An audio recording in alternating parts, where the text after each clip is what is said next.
Selanjutnya yang kami hormati dan yang kami ta'zimi, yakni orang tua kita Bapak Dr. Das Haji Darwis Fauzi selaku sahibul musibah. Kami yang datang ke sini turut mengucapkan turut berduka cita dan ikut berbelasungkawa atas wafatnya Ibunda Ella Mega binti Paksi Mega. Semoga keluarga besar yang ditinggalkan diberikan kekuatan dan kesabaran, dan kesabarannya diganti dengan pahala yang berlipat ganda, khususnya kepada Ibunda Hajah Ella Mega binti Paksi Mega. Semoga diampuni segala dosa-dosanya, dihapuskan segala kesalahannya, saat ini diluaskan di kuburnya, dan di akhiratnya nanti dikekalkan di surganya Allah, kekal abadi selama-lamanya. Allahumma amin. Pada kesempatan berkabung ini, kami hendak menyampaikan kepada orang tua kita Ayahanda Darwis Fauzi dan putra putri serta cucu-cucu beliau bahwasanya Ibunda Hajah Ella Mega binti Paksi Mega ini wafat di waktu yang terbaik, karena beliau wafatnya di hari Jumat dan di akhir Ramadan. Rasulullah Sallallahu Alaihi Wasallam telah bersabda, "Man mata yaumal jumu'ah aw lailatal jumu'ah wuqiya fitnatal qabri," atau dalam matan yang lain wuqiya adzabal qabri. Barang siapa yang mati pada hari Jumat atau pada malam Jumat. Jadi hadis ini menegaskan dua situasi. Jadi khawatir kalau dikatakan cuman hari, malam gak dihitung orang, Pak.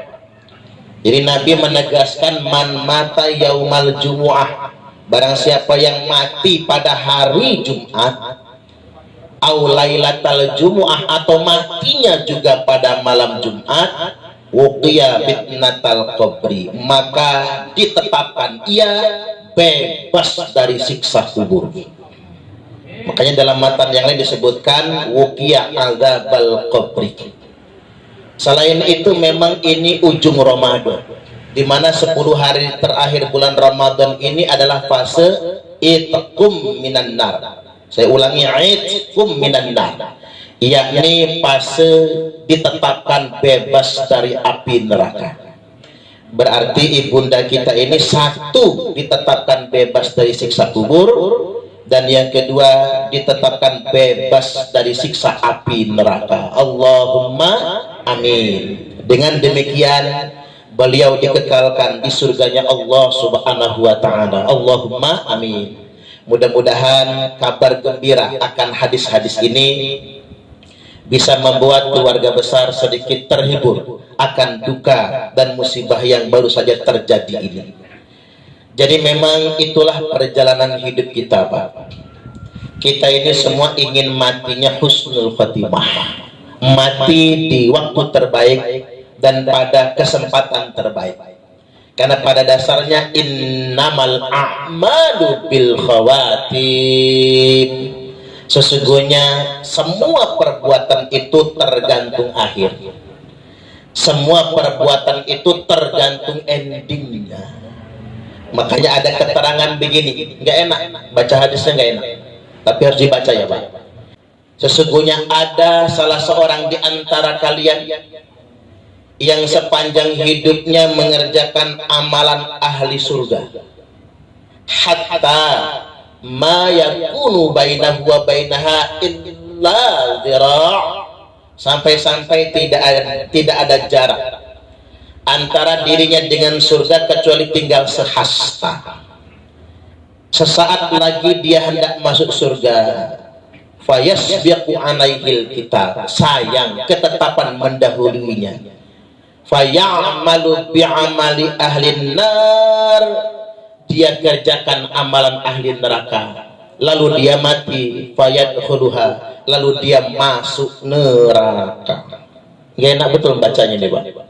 Ada orang yang sepanjang hidupnya mengerjakan amalan ahli surga, tapi sayang, kalau dalam bahasa kita Pak, keceli ya Pak. Ini apes nih orang. Ketiban ujungnya dia kerjakan amalan ahli neraka, mati dia, akhirnya dia masuk neraka. Wa inna ahadakum, dan sesungguhnya ada salah seorang di antara kalian semua, la ya'malu bi'amali ahli nar, yang sepanjang hidupnya mengerjakan amalan ahli neraka, hatta ma yakunu bainahu wa bainaha illa dhira', sampai-sampai tidak ada jarak antara dirinya dengan neraka kecuali tinggal sehasta.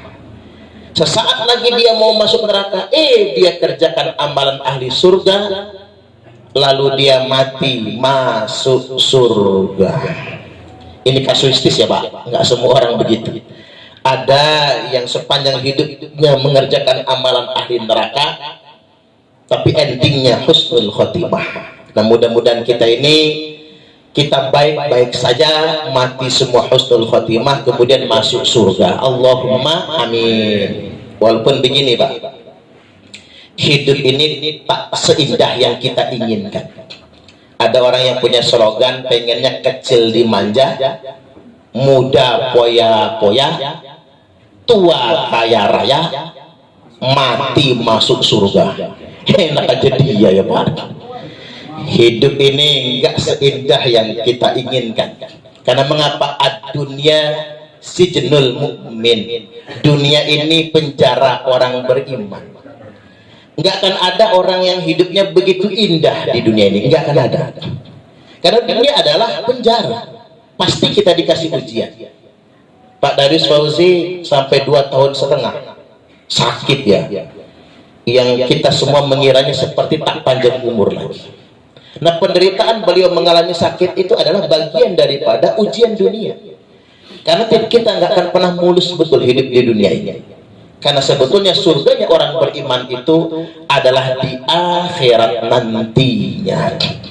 Jadi sekali lagi kita jadikan perjuangan kita di dunia ini merupakan sawah ladang kita, yang kita panen hasilnya untuk di akhirat nantinya. Tapi yang mesti kita sadari, hidup di dunia ini adalah proses. Lantar kabunda tabaqan an tabaq, niscaya pasti kalian akan meniti tahapan demi tahapan dalam proses kehidupan. Kalau kata Al-Maghfurlah Kiai Haji Mbah Maimun Zubair, beliau wafatnya saja di Tanah Suci dan dimakamkan di Jannatul Ma'la. Kata beliau, usia umat Nabi ini tangganya berdasarkan angka 7, kelipatan angka 7. Umur 0 sampai 7 tahun usia anak-anak. Maka kalau anak umur 0 sampai 7 tahun, perlakukan dia seperti raja, dipuji-puji, disayang. Kemudian umur 7 sampai 14 tahun itu usia belajar paling baik. Makanya masukkanlah ilmu kepada anak kita yang bermanfaat di interval usia 7 sampai 14 tahun. Usia 14 sampai 21 adalah usia paling rentan. Anak beranjak dari remaja ke dewasa. Kalau dalam bahasa orang sekarang, efek bandwagon. Anak mudah ikut-ikutan. Makanya geng motor, tawuran, dan lain sebagainya itu kan di usia anak terkena efek bandwagon 7 sampai 14 sampai 21 tahun. 21 sampai 28 adalah usia menikah. Maka menikah itu paling cepat umur 21. Jadi kita upayakan tidak ada pernikahan dini.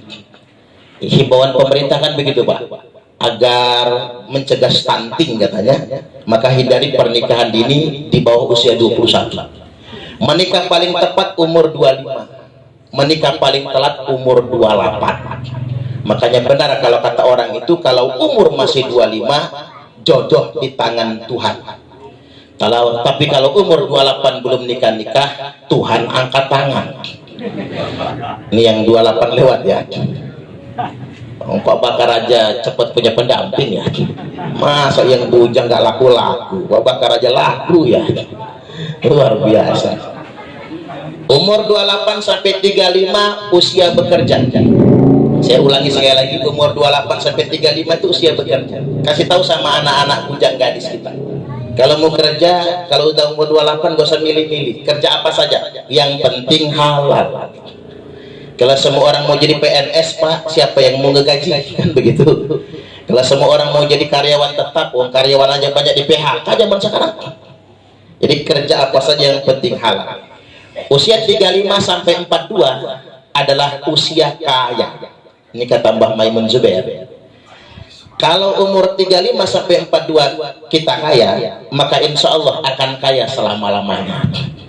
Tapi kalau umur 42 kelewat nggak kaya-kaya, masih melarat juga, maka terima melarat, kata Mbah Maimun Zubair.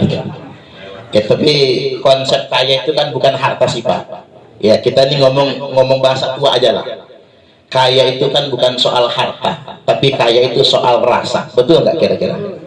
Laisal ghina an kathratil arad, bukanlah kaya raya itu karena banyak perbendaharaan.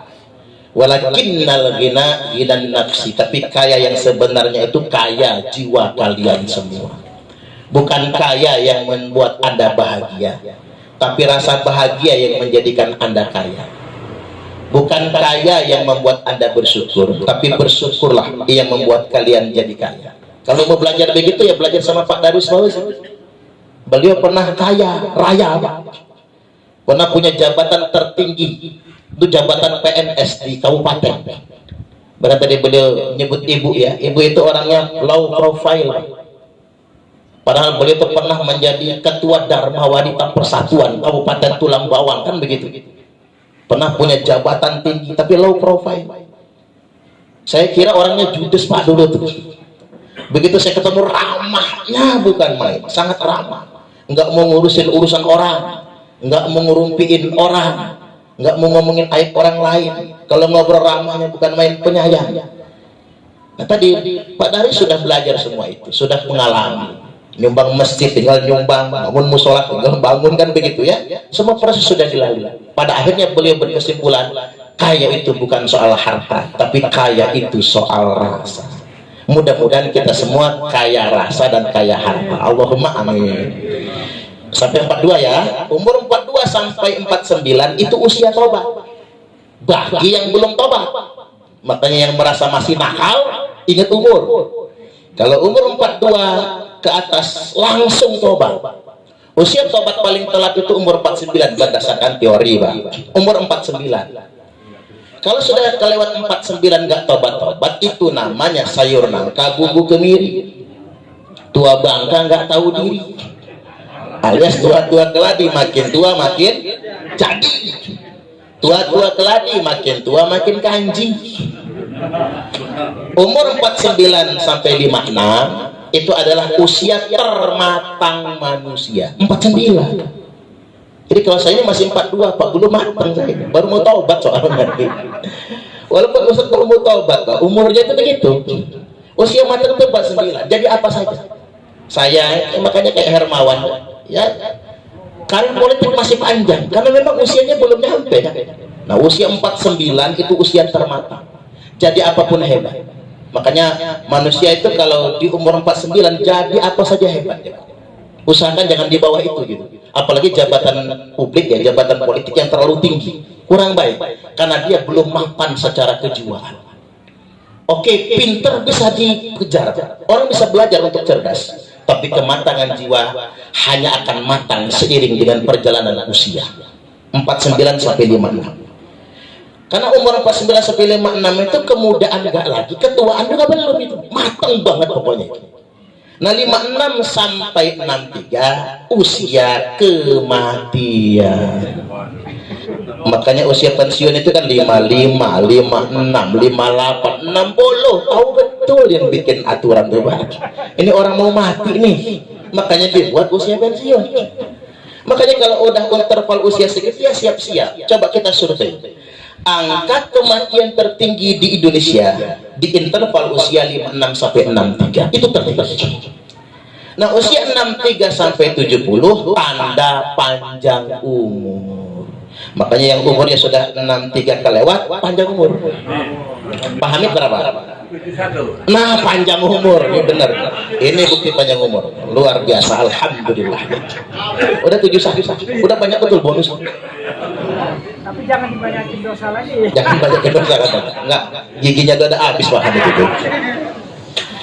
Jadi 63 sampai 70 tanda panjang umur, 70 sampai 77 benar-benar panjang umur. Tapi ingat, kalau sudah 77 kelewat, belum mati juga, malaikat Israelnya lupa. Itu malah yang dikhawatirkan, malah nggak mati-mati, malah nggak mati-mati. Makanya kalau sudah umur 77 kok nggak mati, 80 nggak mati-mati, 90 nggak mati-mati, sudah berak kencing di kasur, terpaksa anak cucu ngumpulkan jamaah masjid buat yasinan, Pak. Habis diyasinkan meninggal dunia. Meyasinkan orang yang sudah lansia, yang sudah sakit-sakitan itu bukan ngedoain agar cepat mati, bukan, tapi ngingetin malaikat Israel kalau lupa. Makanya habis kita yasinkan, apa kata Israel? Untung lo yasinin, ingat gua, kata dia. Jadi mengingatkan saja itu. Tapi pada akhirnya dunia ini sementara. Andai kata pun usia kita sampai 100 tahun, nafsu kita udah nggak kuat, apalagi fisik, Pak.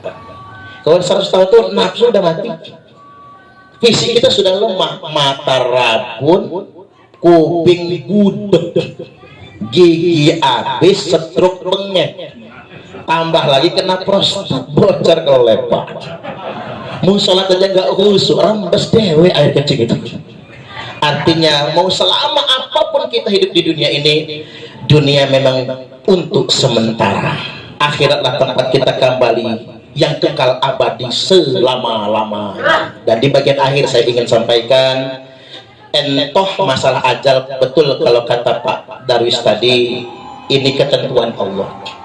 Walikulli ummatin ajal, tiap-tiap umat itu sudah ditentukan ajal, batas waktu.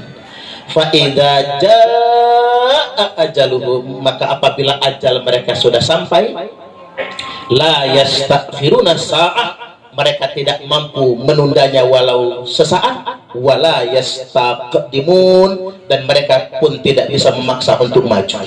Ini pakai dhamir hum, Pak, karena pakai kata ganti orang ketika jamak. Maksudnya yang nggak bisa nunda ajal itu kita manusia, makhluk Allah ini nggak ada yang bisa nunda ajal, dan tidak ada juga yang bisa memajukannya. Ketika Allah sudah menakdirkan kematian untuk kita semua, pilihan dalam hidup kita bukan lari dari kematian, tapi pilihan dalam hidup ini adalah mati husnul khotimah. Kalaupun tidak bisa mati husnul khotimah, minimal kita bertaubat sebelum kematian, seperti doa yang sering kita lafalkan, wa taubatan qoblal maut. Terakhir saya ucapkan, saya sampaikan, Nabi berdoa kepada Allah, ya Allah, terimalah taubat umatku. Kata Allah, ku terima taubat umatku kalau bertaubatnya setahun sebelum ajal. Ya nangis Nabi. Kalau itu ketetapanmu ya Allah, umatku masuk neraka semua, karena nggak sempat mereka bertobat kalau setahun sebelum ajal. Kalau begitu kata Allah, setengah tahun. Kalau bisa jangan ya Allah, karena ada di antara umatku itu yang tobatnya sebulan sebelum ajalnya. Tapi ada juga ya Allah di antara umatku itu yang tobatnya seminggu sebelum mati ya Allah. Orang mana itu Muhammad? Orang Waidadi baru ya Allah. Nggak tahu yang mana itu. Gara-gara ngedengerin ceramah obat dia ya Pak. Ku terima taubat umatmu Muhammad kalau bertobatnya seminggu sebelum ajal. Tapi ada ya Allah di antara umatku itu yang taubatnya sehari sebelum ajal. Gara-gara hari ini mendengarkan ceramah taubat dia Pak. Idul Fitri besok mati dia. Baik kata Allah, ku terima taubat umatmu kalau taubatnya sehari sebelum ajal. Kata Nabi, ya Allah, bisa nggak pepetkan lagi? Saya mohon ya Allah, pepetkan lagi dan aku tidak akan minta lagi. Kata Allah, ini permintaanmu yang terakhir dan kamu nggak boleh minta lagi. Ku terima taubat umatmu selama nyawanya belum mendesak-desak di tenggorokan.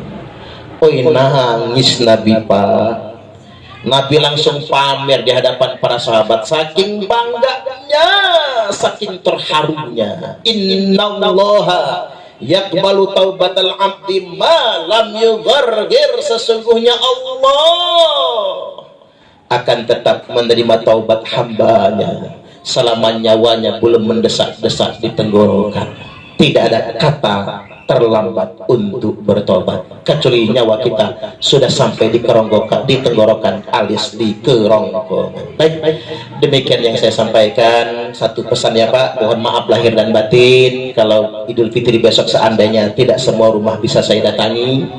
Jadi sore ini saya ucapkan mohon maaf atas segala khilaf dan salah saya, dan begitupun keluarga Pak Haji Darius Fauzi, dan kita pun saling memaafkan satu sama lain. Dan informasi tambahan ya Pak, saya ini ngurus pondok satu lagi, satu pondok kemarin Rahmatul Ummah 1 di Fajar Baru Tanjung Laut, Fajar Baru Lampung Selatan ya Pak, Jati Agung Lampung Selatan, Sinar Semendu itu di sana lagi Pak.